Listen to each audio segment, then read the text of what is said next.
Tom had seen a lot of strange things on his farm, but nothing prepared him for the sight of Karen stomping through his rows of crops, clipboard in hand, squinting at his tomatoes like a self-appointed government inspector.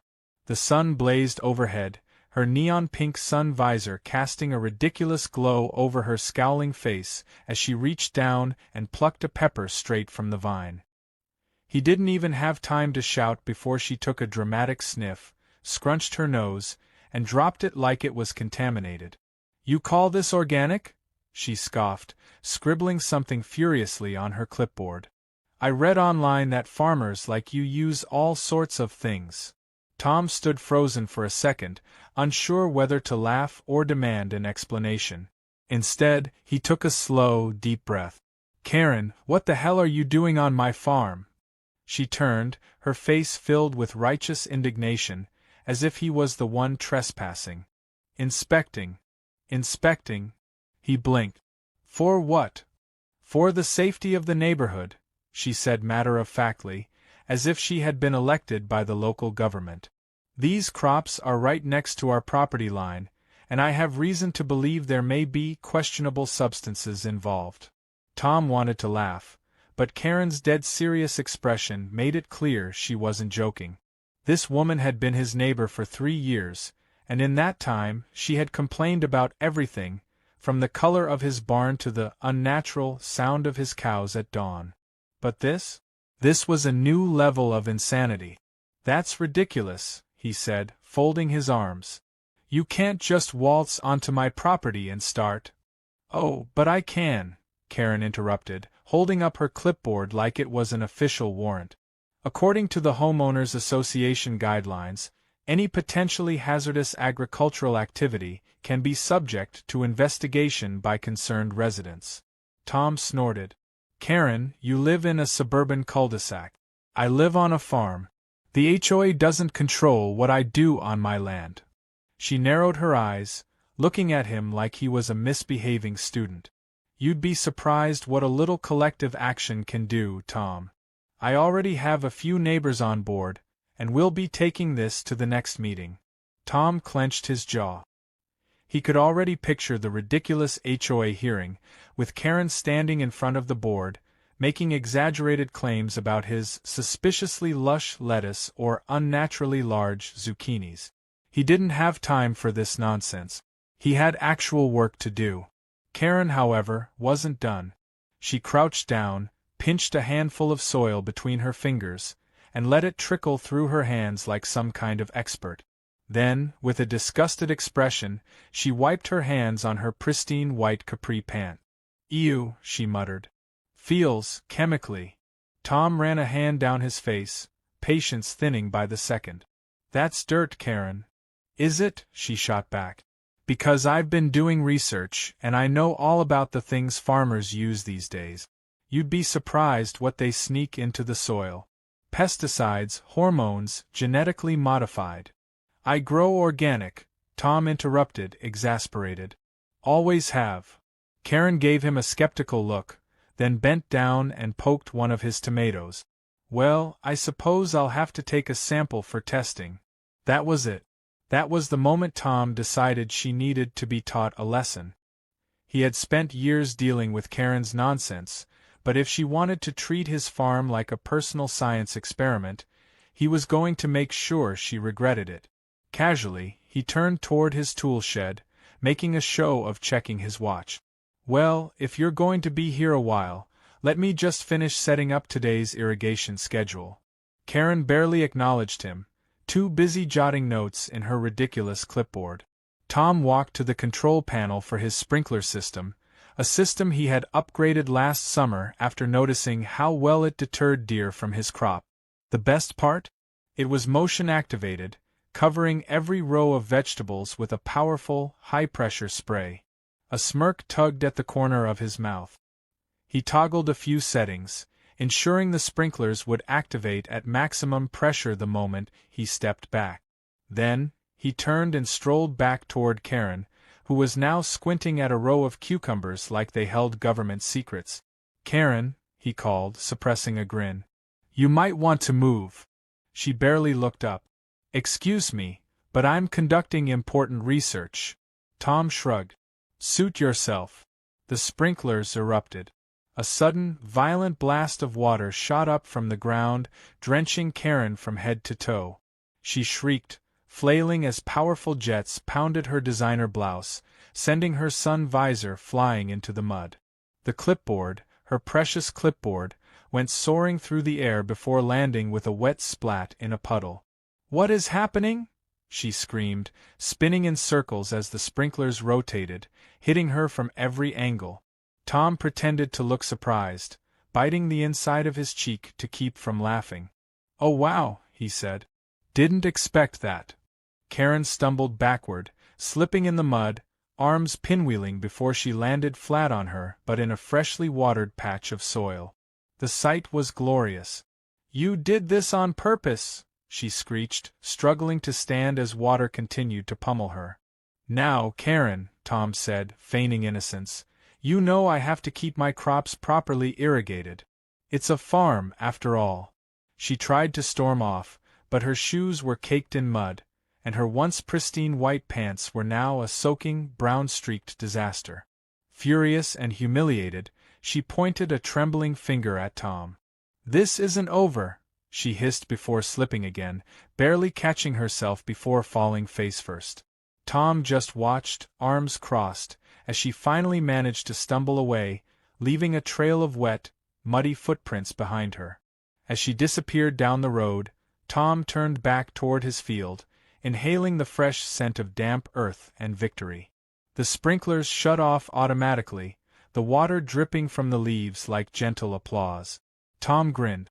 Maybe now, Karen would think twice before deciding to inspect his farm again. Tom barely had time to savor his victory before the consequences of his little prank started rolling in. He knew Karen wouldn't just slink away quietly. No, Karen was the type to hold a grudge so tightly it would suffocate. Sure enough, as soon as she escaped the downpour of his sprinklers, she went marching toward her house with a soaking wet clipboard clutched to her chest like evidence in a high-profile lawsuit. He chuckled to himself as he turned off the system and surveyed his freshly watered field. If Karen had learned her lesson, she wouldn't be coming back. But deep down, he knew better. She was probably already planning her next move, crafting some elaborate scheme to get back at him. Tom had to stay one step ahead. Later that evening, as he sat on his porch enjoying a well-earned glass of sweet tea, his phone buzzed with an incoming call from his neighbor, Hank. Tom already had a feeling about what this was going to be. "You really did it this time," Hank said, barely holding back his laughter. "Karen's been going door to door, ranting about aggressive farming practices and chemical warfare." Tom exhaled through his nose, shaking his head. "You're joking." "Oh, I wish I were," Hank replied. "She knocked on my door 15 minutes ago, dripping wet, mud up to her knees, talking about how you've weaponized irrigation." Tom chuckled. "Well, she wanted an inspection. Thought I'd give her the full farm experience." "She's threatening to take it to the HOA," Hank warned. "Says you're violating community guidelines by creating an unsafe environment." Tom rolled his eyes. This was classic Karen. The woman thrived on making mountains out of molehills. If she couldn't win by complaining to him directly, she'd try to drag some overblown authority into the situation. "She's wasting her time," Tom said. "The HOA has no jurisdiction over my land. I've checked." "Yeah, well, you know how Karen operates," Hank said. "She'll twist things until it sounds like you committed a felony." Tom wasn't worried. Karen might throw a tantrum, but the HOA wasn't about to take away his right to water his own crops. Still, he knew he needed to be ready for whatever ridiculous plan she was cooking up next.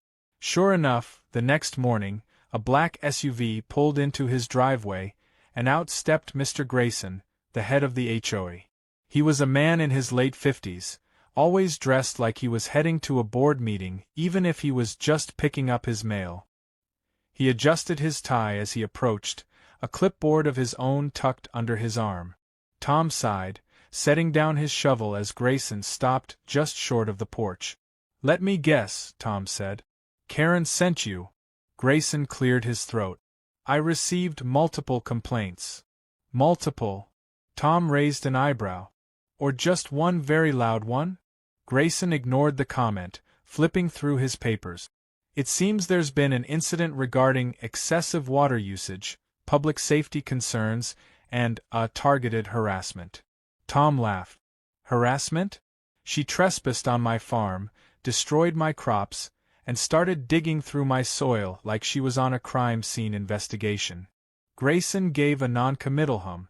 Well, Karen claims you deliberately activated a high-powered sprinkler system while she was conducting a safety review. Tom leaned against his porch railing. And did she mention this safety review was entirely self-appointed? Or that she ignored my warnings to leave? Grayson hesitated. Well, she does have concerns about potential pesticide use. Which is none of her business, Tom said. And for the record, I don't use pesticides. But even if I did, this is a farm, not a suburban flower bed. HOA rules don't apply here. Grayson frowned. He clearly didn't like being told there was something he couldn't control. Still, he said, adjusting his tie, we'd appreciate your cooperation in de-escalating neighborhood tensions. Perhaps an apology. Tom laughed so hard he nearly dropped his sweet tea. An apology? For what? Watering my crops? Grayson's lips pressed into a thin line. Karen is influential in the community. Karen is a menace, Tom corrected. Grayson exhaled, clearly realizing this conversation wasn't going in his favor. Well, he said, flipping his clipboard shut, just be mindful of your actions moving forward. We wouldn't want any unnecessary conflicts. Tom watched as he walked back to his SUV, shaking his head. He knew exactly what that was, a warning wrapped in fake politeness. Karen might not have the law on her side, but she had connections, and she was going to use every trick in the book to make his life difficult. That night, Tom set up a few cameras around the perimeter of his farm. If Karen tried anything, he wanted proof. And knowing her, she wasn't done yet. The next morning, he got that proof. His sprinklers had been tampered with. Someone had snuck onto his property overnight and turned the valves to full blast, flooding one of his fields. He found the culprit footprints in the mud, small, dainty shoe prints leading right back toward Karen's property. Tom clenched his jaw. She had really done it now. Grabbing his phone, he pulled up the footage from his security cameras. Sure enough, there she was, creeping around his field under the cover of darkness, twisting the valves with the determination of a woman who had spent too much time watching revenge movies. Tom grinned. She wanted war? Fine. He took the footage straight to the sheriff's office. By noon, Karen was in full meltdown mode. He heard the shouting before he even stepped outside, her voice shrill with indignation as she stood on his driveway, arms flailing. You called the police on me? She screeched. This is harassment. Tom leaned against his truck, arms crossed. Funny. I was thinking the same thing when I found my crops underwater. Karen turned to the deputy standing beside her. This is absurd. He's lying. I was just. Just what? The deputy asked, unimpressed. Because we've got security footage that says otherwise. Karen opened her mouth, then closed it. For once, she was speechless. Tom smirked. Maybe next time, Karen, you should stick to inspecting your own backyard. She let out a strangled noise somewhere between a gasp and a growl, spun on her heel, and stormed off. The deputy handed Tom a copy of the report. Let us know if she tries anything else. Oh, Tom said, watching Karen stomp back toward her house. I have a feeling this isn't over.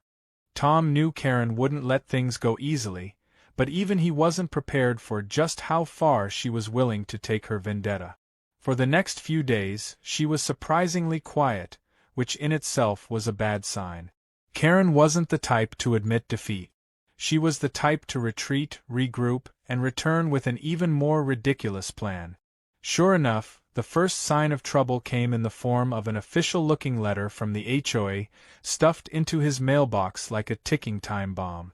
He tore it open, already expecting nonsense, but even he had to pause at the sheer absurdity of what was written inside.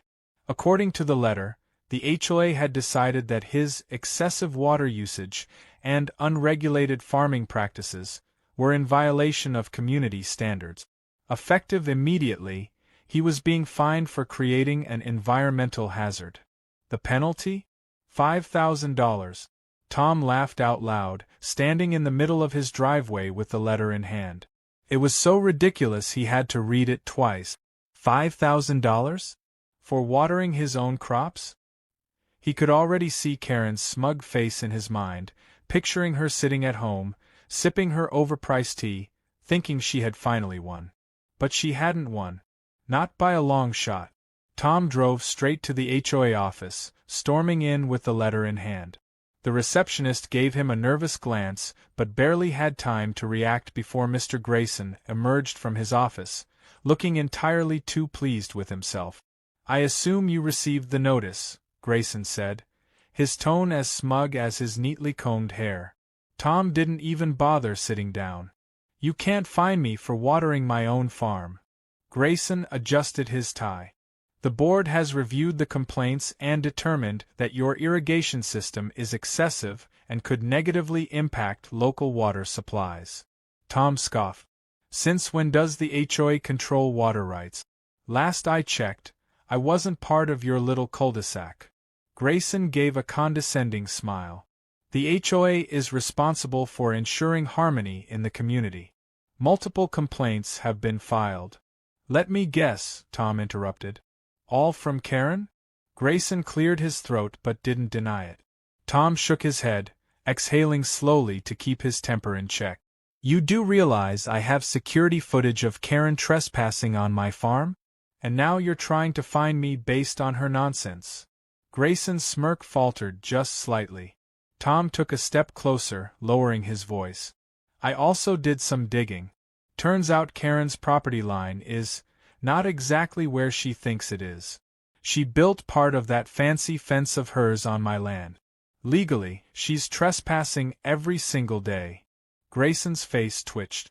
"And while I was looking into property lines," Tom continued, "I found something else interesting. You own that little Airbnb rental down the road, don't you?" Grayson stiffened. Tom smirked. "Funny thing. HOA rules explicitly prohibit short-term rentals in this neighborhood. But I guess it's different when it's your side hustle, huh?"